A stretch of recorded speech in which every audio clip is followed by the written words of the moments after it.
Okay, good evening, good morning, wherever you are. This is the final reflection after 3 years of the MAVM degree. So it is with great humility and excitement that I create this final reflection. I do have a script here, and then I have a feeling I might go off script at the end. So let's go ahead and get started. I do have to answer these questions, the first of which being to kind of explain how the degree has helped support me in reaching the goals from album. So the first one is applying the principles and practices of Maharishi Ayurveda in one's own life to enhance health, happiness, and growth to higher states of consciousness. So, yeah, it's been a long, but I'll say stabilizing 3 years in this program at MIU. When I first applied, I was in a very transitional state. And I will say that learning this ancient wisdom has definitely allowed me to take me out of that transitionary state and put me in a state that is a lot more routinized and peaceful, I will say, which has been a great blessing. Um, so, yeah, I would start with saying that TM has twice a day has definitely changed my life, without a doubt. Um, I started meditating and doing yoga back in 2008, and I've done Vipassana. Um, so 10-day meditation, 10 hours a day in India. But doing TM, twice a day, every single day has allowed me to basically know that no matter what I'm facing in my life, no matter how my day goes, I know that I'm going to start off with that TM. It's going to set me off on the right frame of mind in a peaceful state, understanding and feeling my own energy from within. And no matter what kind of day it is, stressful, hard, long, really arduous, I know that at the end of the day, I will be able to just have that very cleansing session of TM before I go to bed, just washing everything away. So it really, really has changed my life without hyperbole. Um, Also, the life-changing dinacharyas of waking up before 6 a.m. and going to bed at 10 p.m. That also changed my life, and that was probably the most difficult thing, but without a doubt, I understand why it's been recommended for hundreds, thousands of years. Um, and honestly, just these two things alone have changed my life. The TM and being able to wake up before 6 and going to bed before 10. I can't explain in a 20-minute video how beneficial that has been. So, um, and honestly, I thought in the beginning that by the time I ended the program, or, this concept of reaching higher states of consciousness would mean that I'd be levitating and being ecstatic and floating.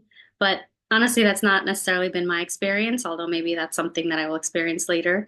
Um, it's been more so just a deep sense of grounded peace that I have felt.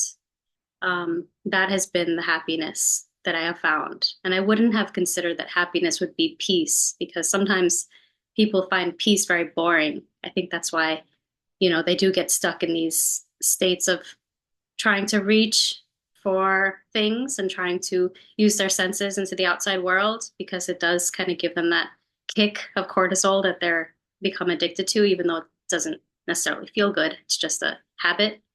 Um, but coming out of that and recognizing that like the opposite of that stress can be a deep sense of peace has been just again life changing, if I can say that again. Okay, so the next question. Analyzing individual cases, determining imbalances and causative factors, and applying modalities and protocols of Maharishi Ayurveda for common imbalances for all of the 8 organ systems. So I'm going to talk a little bit about how it's been interesting. Since it's an online degree, most of my ability to practice Nadi Vinyan, which is the pulse reading, has been through the assignments, which has been great. I've kind of I've grown to love doing those pulse reading assignments. In the beginning, we were just kind of getting used to reading the gunas of the Vata, Pitta, Kapha fingers, slowly starting to get used to what feels light, what feels cold, what feels warm. And then, so looking back at my first kind of pulse readings, I was noticing how it was just kind of getting comfortable with that ability to read innocently as Vaidya Manohar would suggest that we do, just innocently reading the pulse. We're not trying to diagnose, we're not trying to do anything like that. Just getting comfortable with that self-referral consciousness and really just building upon that. And I remember in the beginning the explanations of how it would get easier. And it really has. It's gotten easier with the practice. And it's kind of, I'm sure it's become second nature to so many of us, not all of us. Um, so yeah, from the first pulse readings, just kind of again getting used to whether something was warm or liquid or heavy or cold in the surface and the wholeness of the surface. And then soon we would start to press down a bit harder to feel which of the doshas were operating in the deep pulse to express what was going on to balance the physiology. So this would help us learn whether issues that were felt on the surface, such as excess vata, would also be felt in the deep of the pulse to express chronic issues with vata imbalance, or whether pitta or kapha were felt in the deep pulse to represent how the body was trying to naturally balance itself out of that vata excess with the alternate gunas, such as examples, lightness felt in the surface pulse would be balanced with the heaviness in the deep, showing, kind of balancing out the physiology naturally. So in the second year, we practiced reading the subdoshas, and soon my TA, Annie, would help me understand the importance of paying attention to the tendencies, excuse me, toward imbalanced health if a client did not have that imbalance checked out. So for example, if we started to become comfortable with reading the pulse between the surface and the deep to feel with the 1/4 parts of vata, pitta, and kapha finger, okay? We would associate each of those with the subdosha for each pulse, each dosha.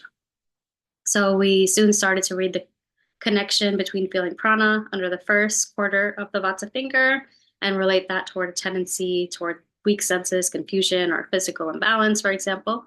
And then from there, it would give us a good sense that herbs like tulsi, and brahmi could help that client or ourselves experiencing that kind of imbalanced prana. So this ancient methodology of Nadi Vignan has become immeasurably helpful in, understanding what's going on within that client, coupled with darshana or observing the client, and also prashna, questioning the client. So all of these are inextricably helpful in the toolbox of guiding clients toward better health. And when it comes to something like imbalanced pranavata, which could lead to anxiety if untreated, causative factors to be removed would include vata aggravating activities, diets, and lifestyles.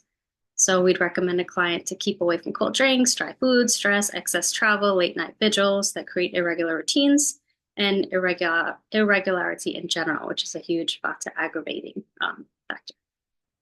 So as I mentioned earlier, keeping a regular routine can be absolutely life-changing to someone with vata vriddhi, as I can now attest to after 3 years in this program. And as for the 8 organ systems, the same methodology of darshana, sparshana, and prashna could be applied to help a client return to a balanced state of health. So for the vata vriddhi person, removing causative factors like listed above and including a brahmana or nourishing diet of warm, home-cooked meals when possible, eaten at the same time each day, and adding herbs that calm the nervous system, and mapi products like worry-free tea, especially to replace vata aggravating factors like caffeine, would be helpful. In addition to stress reduction and adding relaxing activities like a sunlit morning walk would be nice additions. I will always remember how Vaidya Manohar shared that, or was it Maharishi? This program has helped me see that the first thing that should be absorbing that sunlight is not a blade of grass, but ourselves. So morning lit walks, sunlight, morning walks are a beautiful addition to start our day off on the right foot in harmony with nature. And multi-modalities like pranayama to calm the nervous system, in addition to yoga asanas to healthfully use that excess energy of vata vriddhi would be recommendations as well. And for those who are inclined to learn more about themselves, they can seek a Jyotish reading. Further, listening to Gandharva Veda to relax their mind and open their hearts would be a calming way to relax before bed. And the most important thing, in my opinion, I would recommend is regulating a schedule that feels calm and peaceful and eventually very effortless for that person. So their stress levels can be replaced with peace. This means being in bed by 10 p.m. and waking up by 6 a.m. Even if it feels impossible in the beginning, it can be done. and doing TM after waking and also again before bed. And I can definitely now say that following the same guidance has changed my life, and I would feel 100% comfortable recommending this to anyone with Vata. So, as mentioned, it would be important to share with the client that if symptoms of Vata were left unchecked, it could lead to everything from mental health imbalances such as anxiety to inability to express themselves and difficulty exhaling, which could be painful in the chest. Further, there could be digestive issues for Sabana-related imbalances.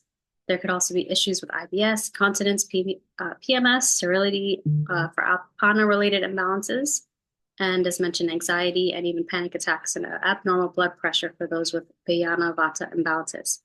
However, the good news is that there are natural herbs and lifestyle recommendations that can alleviate these imbalances, as we've learned through each of the eight organ systems of MAVM as well. And as a quick breakdown, we learned that the 8 organ systems are as follows. We have the musculoskeletal system, represented by Prithvi or earth, that is solid.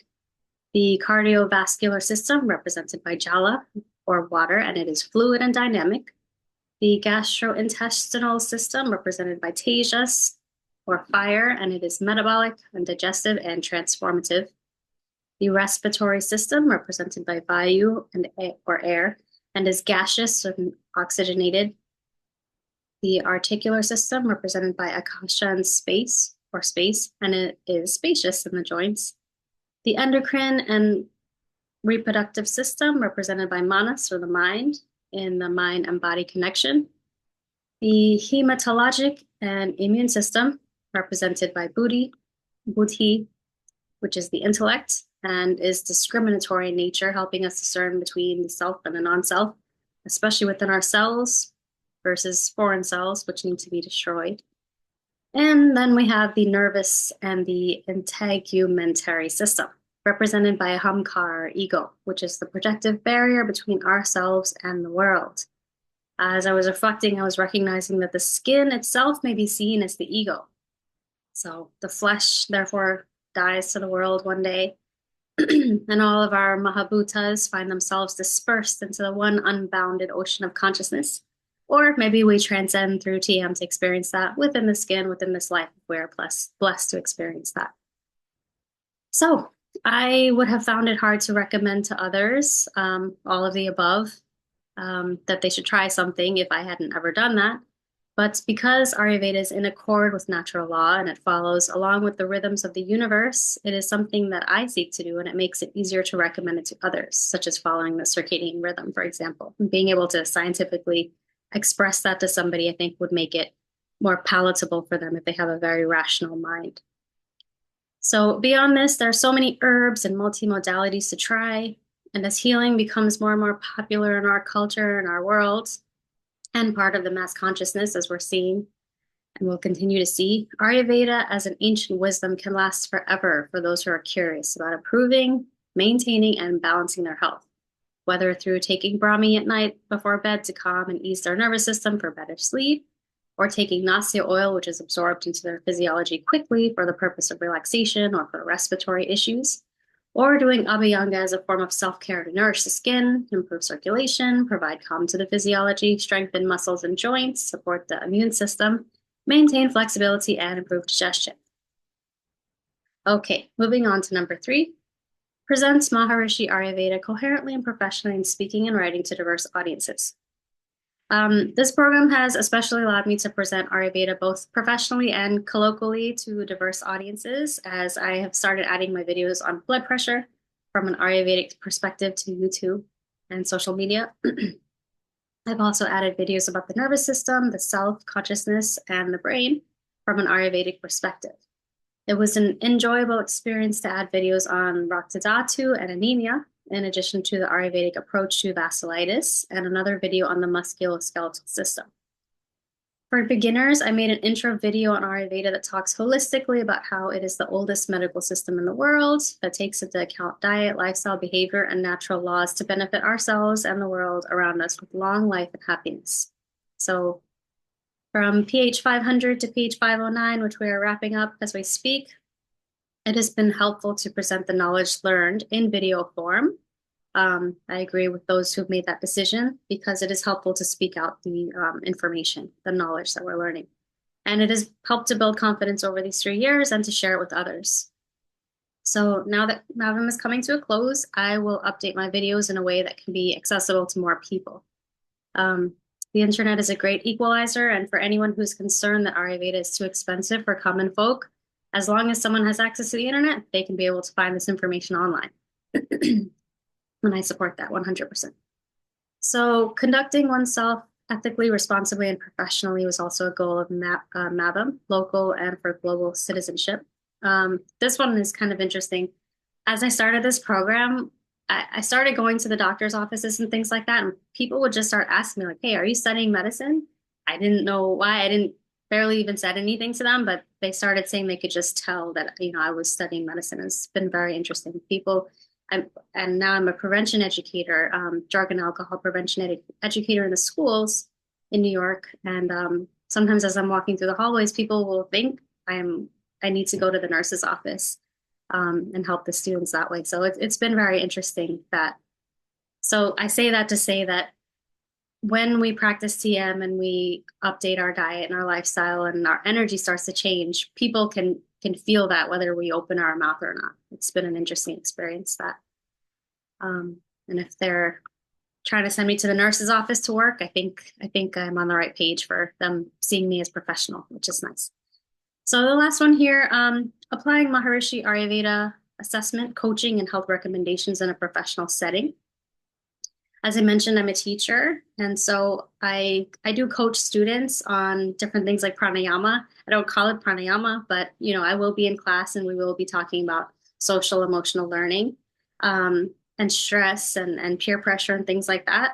And we will be talking about managing our big emotions that little kids can have sometimes, and big kids and us.